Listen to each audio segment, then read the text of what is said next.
Yes, good afternoon, students. So, chapter peace को ही मैंने आपको थोड़ा सा पढ़ाया था, टर्मिनोलॉजी बताई थी उस दिन. अब इसी को आगे बढ़ते हैं कि बताया था कि पीस, बेसिकली पीस क्या था. पीस में अपन ने देखा था कि बहुत नेगेटिव थिंकर्स भी थे जो ये मानते थे कि पीस से कुछ भी ग्रोथ नहीं हो सकती, कुछ भी डेवलपमेंट नहीं हो सकता. लेकिन जितने भी जर्नलिस्ट हैं, पॉलिटिशियंस हैं, वो क्या मानते हैं कि पीस मेंटेन रहनी चाहिए. गांधी जी भी पीस में विश्वास रखते थे. बहुत सारे ऐसे फ्रीडम फाइटर हैं, पॉलिटिकल थिंकर्स हैं जो ये मानते हैं कि पीस मतलब मेंटेन करना बहुत ज़रूरी है. लेकिन कुछ, अब मैंने बताया था जर्मनी के जो थिंकर था वो ये मानता था कि बिना वॉर के कहीं कोई डेवलपमेंट नहीं हो सकता. ये मैं पहले पढ़ा चुकी हूँ. अब जो टॉपिक मैं ले रही हूँ, the meaning of peace. Basically meaning क्या है पीस का. Right? I want to live in peace, you want to live in peace, but which kind of peace you want to live and I want to live. So there is the definition of peace. Definition of peace is the absence of war in general way. भाई किसी किसी का मानना ये है कि जहाँ पे वॉर नहीं हो, कॉन्फ्लिक्ट्स ना हो, डिस्प्यूट ना हो, तब पीस है ना, लड़ाई झगड़े ना हो, that is the peace. The peace is also defined as the absence of numerous kind of violence like war, conflicts, murder, physical attack.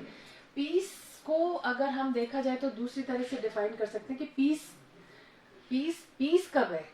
Piece है जब बहुत सारे वायलेंसेस ना हो, कोई हिंसात्मक एक्शन ना हो, गुड डीड्स हो, वॉर जैसी स्थिति ना हो, आपस में कोई कॉन्फ्लिक्ट्स ना हो, कोई डिस्प्यूट्स ना हो, कोई किसी का मर्डर नहीं जिसने नहीं किया हो, मतलब मर्डर करने के लिए उतारू भी ना हो, फिजिकल अटैक ना हो, कोई किसी को फिजिकल पनिशमेंट ना दे, तो वो ही पीस है.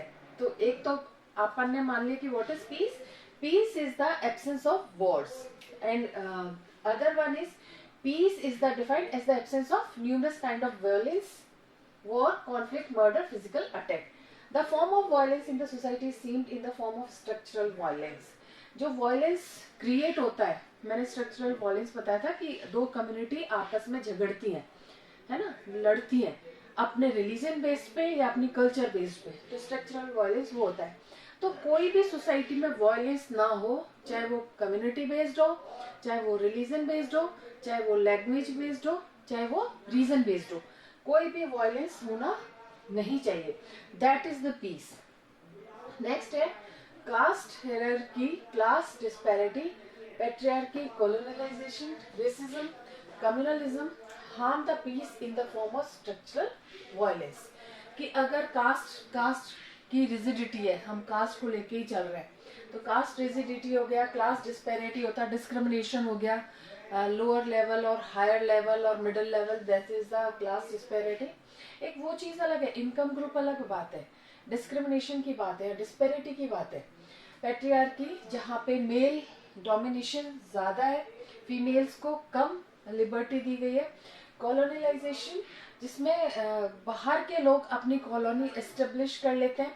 रेसिज्म मैं बता चुकी थी नेक्स्ट लास्ट क्लास में कि रेसिज्म क्या होता है, discrimination between the white and black, colour के बेस पे किसी को भी डिस्क्रिमिनेट करना, that is the racism. Communalism मैं बता चुकी थी, दो कम्युनिटी में आपस में कम्युनिटी के नाम पे झगड़ना, दैट इज कम्युनलिज्म. ये कहीं ना कहीं पीस को हार्म कर सकती है स्ट्रक्चरल वायलेंस के रूप में. तो स्ट्रक्चरल वायलेंस क्या करता है, पीस को हार्म कर सकता है, पीस मेंटेन करने में हर्डल हो सकता है, पीस मेंटेन करने में ऑब्स्टिकल हो सकता है. ठीक है. अब नेक्स्ट है फॉर्म्स ऑफ स्ट्रक्चरल वायलेंस. तो racism, communalism involve the stigmatisation and operation of an entire racial group और कम्युनिटी. अब स्ट्रक्चरल वायलेंस में क्या है, रेसिज्म है, वही discrimination between black and white, है ना, कलर के बेसिस पे डिस्क्रिमिनेशन करना. कम्युनलिज्म दो कम्युनिटी में, वो स्टिग्मेटाइजेशन में या ऑपरेशन एंटायर रेशियल ग्रुप और कम्युनिटी को ऑप्रेस करने में लगे रहते हैं. एक कम्युनिटी दूसरी कम्युनिटी को सप्रेस करने में, एक कम्युनिटी दूसरी कम्युनिटी को ऑप्रेस करने में लगती है, तो that is the structural violence. The victim of structural violence passes from or experience the psychological and physical harms, and they result the complaint within his her conscience. These complaint harm him in the form of mental conflict. जो victim है, जो बेचारे structural violence को bear कर रहे हैं, जो झेल रहे हैं, उनके एक्सपीरियंस से उनको क्या इफेक्ट पड़ता है? साइकोलॉजिकल और फिजिकल कहीं ना कहीं हार्म होता है उनका, मेंटल लेवल उनका कहीं ना कहीं डिसबैलेंस होता है और फिजिकल हार्म होता है, और रिजल्ट क्या होता है? वो बहुत कंसाइसली कंप्लेन करते हैं, और these complain harm in the form of mental conflicts में अगर देखा जाए तो ये कंप्लेन कहीं ना कहीं हार्म करती हैं, नुकसान करती हैं, बहुत नुकसान करती हैं। ठीक है, तो justifiable and stable peace can be establish through the debates and discussion. अगर we want to establish peace, we want to develop maintain peace, तो we have to debate and discussion. कि भाई डिबेट और डिस्कशन से क्या होगा कि अपन अगर पीस के लिए, मेरे लिए पीस कुछ और है, तुम्हारे लिए पीस कुछ और है, किसी के लिए पीस कुछ और है, तो डिस्कशन से कि जनरल कॉमन मासेस के लिए पीस कैसी है, कैसी होनी चाहिए। भाई आप अपनी शांति के लिए दूसरों की शांति तो भंग नहीं कर सकते ना, अपना पीस मेंटेन करने के लिए दूसरों के पीस को हार्म नहीं कर सकते।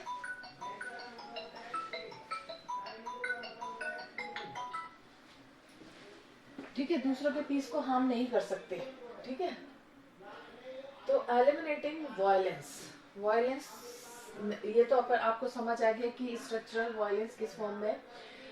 अब वायलेंस को कैसे एलिमिनेट करना है, वायलेंस को कैसे रिमूव करना है सोसाइटी से, लोगों के दिमाग से, दिलों से। तो elimination of structural violence necessitates the creation of A just democratic society. अगर हम कोई भी सोसाइटी जस्ट होती है या डेमोक्रेटिक होती है, तो वहां पे स्ट्रक्चरल वायलेंस को एलिमिनेट किया जा सकता है, रिमूव किया जा सकता है। उसके लिए डेमोक्रेसी बहुत जरूरी है, और just society, democratic and just society is necessary to remove structural violence, तभी हो सकता है। अदरवाइज क्या होगा? डेमोक्रेसी नहीं है वहां पे, तो एक कम्युनिटी दूसरे कम्युनिटी पे को डोमिनेट करेगी, तो इसलिए बहुत जरूरी है just and democratic society. Second है peace understood as the harmonious coexistence of contented people would be a product of such a society. It can never be achieved once and for all. जो piece है उसको समझी जा सकती है harmonious coexistence से। आपस में आप कोएग्जिस्टेंस से चलोगे, आपस में आप एक दूसरे को अंडरस्टैंड करोगे, आपस में एक दूसरे को समझने की कोशिश करोगे, और कंटेंटेड पीपल से, मतलब जो सेटिस्फाइड है उनके साथ अपना कोएग्जिस्टेंस एस्टेब्लिश करोगे, तब सोसाइटी में ऐसा प्रोडक्ट आ सकता है। कि मतलब मैं अभी बताया था आपको कि मैं पीस चाह रही हूँ, है ना, I want to live in peace and you also want to live in peace, तो क्या होगा? हमारा कोएग्जिस्टेंस, मैं आपकी पीस की परवाह करूँ, आप मेरी पीस की परवाह करो, है ना। मुझे आप ये भी ध्यान रखो कि मुझे किस में पीस लगता है, झगड़ा नहीं हो, कोई मैं ऐसा कोई पनिशमेंट जैसी चीज ना हो, मतलब अटैक ना हो, फिजिकल कोई साइकोलॉजिकल इस पे कुछ इफेक्ट ना हो, तो ठीक है। तो it can never be achieve once and for all, ये किसी एक के लिए अचीव नहीं की जा सकती, सबके लिए। मतलब पीस का मतलब है सभी पीस में रहें। मैं अगर पीस में हूँ, मेरे घर वाले अगर पीस में नहीं है, तो फिर क्या फायदा? तो सभी के लिए होनी चाहिए। तो peace is not the ultimate situation और डेस्टिनी। पीस कोई अल्टीमेट सिचुएशन या डेस्टिनी नहीं है। Peace is a process which involve essential moral physical resources in active form for the broader development of humanity or the human welfare in broader sense। बहुत अच्छी lines है ये कि piece क्या है, एक अल्टीमेट सिचुएशन और डेस्टिनी है। पीस ऐसा प्रोसेस है जिसमें कि असेंशियल मोरल और फिजिकल रिसोर्सेज रहते हैं। आप मोरली भी सोच सकते हो, आपके फिजिकल रिसोर्सेज भी एक्टिव होने चाहिए, है ना। ब्रॉडर डेवलपमेंट ऑफ ह्यूमनिटी, मानवता के नाम पे। हाँ, हम किसी एक या दो की पीस के बारे में बात नहीं कर रहे, हम पूरी ह्यूमनिटी के बारे में बात कर रहे हैं कि पूरी ह्यूमन सोसाइटी, पूरी ह्यूमनिटी के लिए डेवलपमेंट हो, ऐसी पीस होनी चाहिए। ठीक है, और ह्यूमन वेलफेयर में हो, जो भी पीस हो ह्यूमन वेलफेयर में हो, जिसमें सभी का भला हो, किसी 2 या 4 या 6 या 8 या 10 या 20 या 50 या 100 के लिए ना हो, पूरे सबके लिए वेलफेयर के लिए हो, पीस हो। अब वॉर जैसी स्थिति आती है, ठीक है, वॉर जैसी स्थिति आती है, वहां पीस कहाँ रहेगी? जबकि आप तो यहाँ पे हो, युद्ध कौन लड़ रहा है? आर्मी। लेकिन कहीं ना कहीं डिस्टरबेंस तो आपको भी आएगा ना। आप ये सोच लो कि हमें तो क्या है, हम तो यहाँ है, आर्मी लड़ेगी, युद्ध तो आर्मी वाले कर रहे हैं, मरेंगे वो होगा नहीं, कहीं ना कहीं तो इफेक्ट आप पे भी पड़ेगा ना। आपको तो पूरा एज होल आपको ये चीज सोच के चाहिए कि पीस ब्रॉडर सेंस में, not a narrow sense, it is a welfare होना चाहिए ब्रॉडर सेंस में सभी के लिए। नेक्स्ट है, can violence ever promote peace? क्या वायलेंस से पीस प्रमोट हो सकती है? तो इसी का है ये। It has often been asserted that violence thought it is an evil can sometimes be a necessary prelude to bringing about peace। कई बार ये ऐसा माना जाता है कि जो वायलेंस थॉट है, जो वायलेंट थॉट है, उनसे कभी कभी क्या होता है, कुछ हम गलत करते हैं, रॉन्ग डूइंग होता है, तो वो उससे कई बार पीस भी आती है, पीस भी डेवलप होती है, ठीक है।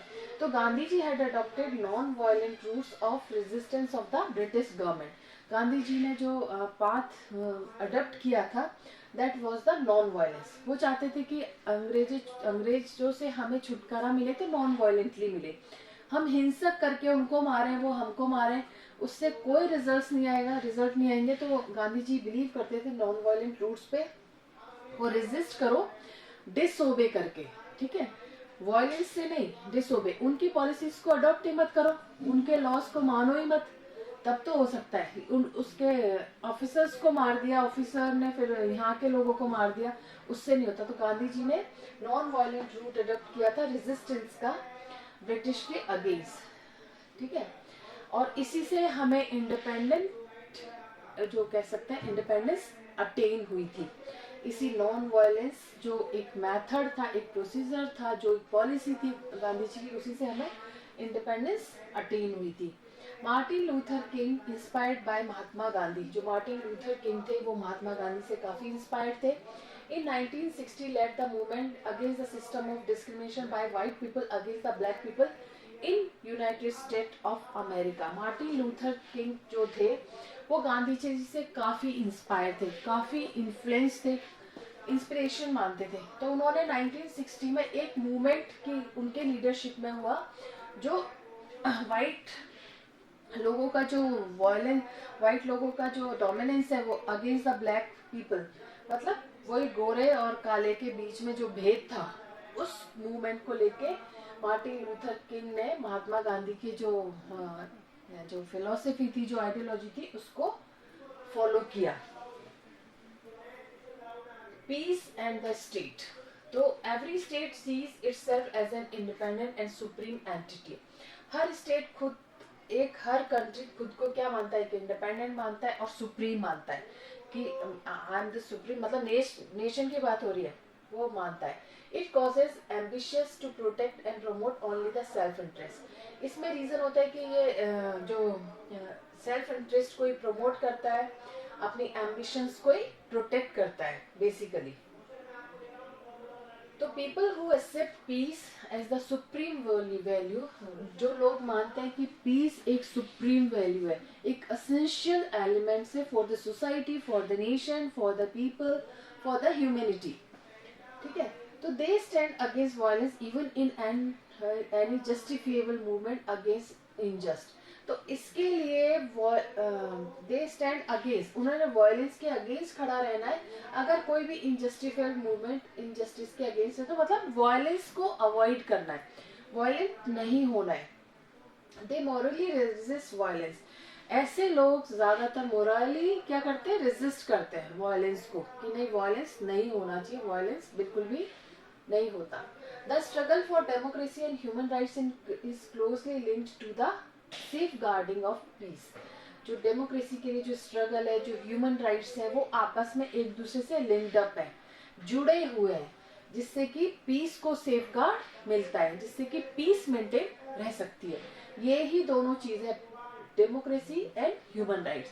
अगर if we want to establish peace, तो मतलब we have to look positive for democracy and human rights.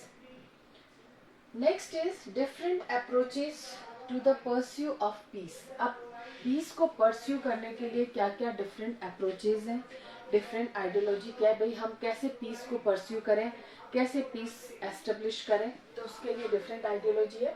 There are 3 significant approaches. इसके लिए बेसिकली 3 अप्रोचेज हैं पीस के लिए। सबसे पहला है centrality to state, nature of interstate rivalry, considers state to be a passing phase of human history। Centrality to state, central से state तक है, और नेचर ऑफ इंटरस्टेट राइवल, जो स्टेट आपस में, जो कंट्री में स्टेट है, जो उनमें आपस में जो राइवलरी है उसका नेचर, ये 3 चीजें हैं। Consider state to be a passing phase of human history, जो स्टेट है उसको जो भी ह्यूमन हिस्ट्री का पासिंग फेज है उसको कंसीडर करना, ये 3 चीजें हैं। तो यूएन, यूनाइटेड नेशन ऑर्गेनाइजेशन में attain the main element of the above 3 popular method to establish global peace. UNO ने क्या किया, यूएनओ मैंने पहले भी बताया था, यूएनओ एक इंटरनेशनल ऑर्गेनाइजेशन है जिसका मेन ऑब्जेक्टिव है पूरे वर्ल्ड में पीस और पीस और सिक्योरिटी मेंटेन करना, ठीक है। तो यूएनओ ने अटेन कर सकता है main element of the 3 in popular जो मेथड है, जिससे कि ग्लोबली पीस मेंटेन, ग्लोबली मतलब पूरे वर्ल्ड में पीस मेंटेन हो सके। तो यूएनओ भी अटेन कर सकता है इन 3 एलिमेंट्स को। The economic and social council promotes inter state cooperation in several sphere. जो इकोनॉमिक और सोशल जो काउंसिल है वो प्रमोट कर सकते हैं जो इंटर स्टेट कॉपरेशन है आपस में, मतलब राजस्थान, गुजरात और ये कुछ भी ले लो, इंटर स्टेट में राइवलरी जो है उनको खत्म करके इंटर स्टेट कॉपरेशन हो सकता है बहुत सारे स्फीयर्स में। The human right commission seeks to shape and apply transnational norms. जो ह्यूमन राइट कमीशन है वो यही सारी, उसने अपने ह्यूमन राइट कमीशन में यही सारी सीख की हुई है, शेप दिया हुआ है ट्रांजिशनल नॉर्म्स को, कि भाई सबके लिए ट्रांजिशनल होने चाहिए नॉर्म्स पूरे ह्यूमैनिटी के लिए। नेक्स्ट है कंटेम्परेरी चैलेंजेस। आज क्या चैलेंजेस हैं पीस मेंटेन करने के लिए, कौन से ऐसे चैलेंजेस हैं, कौन सी ऐसी चीजें हैं जिससे कि पीस मेंटेन रहे, उसके कौन से चैलेंजेस को अपन को फेस करना है। Although the UNO has achieved significant success, but it has not been fully successful to stop the danger and the danger hovering over the peace। हालांकि यूएन काफी अच्छी ऑर्गेनाइजेशन साबित हुई। जब ये यूएनओ कब फॉर्म हुई थी, जब लीग ऑफ नेशंस फेल हो गई थी, तो ये हम ये कह सकते हैं कि ये इसने अपनी सिग्निफिकेंट सक्सेस अचीव तो की, बट पूरी तरीके से सक्सेसफुल यूएनओ के प्रोसेस भी नहीं रहा, मेथड भी नहीं रहा, क्योंकि उस डेंजर को स्टॉप नहीं कर पाया, या फिर पीस को खत्म करता है ऐसे डेंजर को स्टॉप नहीं कर पाया। उस पर कोई प्रिवेंशन नहीं है, उस पर कोई ऐसा बहुत कहते हैं ना स्ट्रिक्ट ऐसा कोई नॉर्म नहीं बना है जिससे कि पीस मेंटेन हो सके, पीस के लिए खतरा ना हो। तो in contemporary world there has been numerous popular efforts under progress to promote peace. Contemporary world में बहुत सारे ऐसे पॉपुलर एफर्ट्स हैं जिसमें कि प्रमोट की जा सकती है पीस को, पीस भी प्रमोट हो सकती है। These collective efforts are called as the peace movement. अब पीस मूवमेंट, हम कोई ऐसा मूवमेंट करें, पीस मूवमेंट करें जिसमें सभी का कलेक्टिव एफर्ट्स है, सभी का अपना कंट्रीब्यूशन होना चाहिए, सब कंट्रीब्यूट करें, तो क्यों नहीं हम पीस को अचीव कर सकते या अटेन कर सकते। तो एक तो सबसे इम्पोर्टेंट है कि collective efforts is very very essential to maintain the peace. In contemporary world, we should include the discovery of peace in the means and objective of political activity। Contemporary world में देखा जाए तो we should include, हमें include होना चाहिए piece को discover करने में, कि कैसे भाई पीस को डिस्कवर करें, किस तरीके से पीस मेंटेन रहे, किस तरीके से पीस को मतलब ऐसा करें कि पीस एस्टेब्लिश हो जाए। तो डिस्कवरी होनी चाहिए। उसके जो पॉलिटिकल एक्टिविटीज़ है उसमें कुछ ऑब्जेक्टिव्स होने चाहिए, कुछ एम होने चाहिए, कुछ सर्टेन सिग्निफिकेंट चीज़ें होनी चाहिए जिससे कि पीस मेंटेन हो सके। टर्मिनोलॉजी कल मैंने बताई थी आपको। और किसी को कुछ पूछना है? आज बच्चे की नहीं है मैम, पूरे मैम हम दो ही है बस।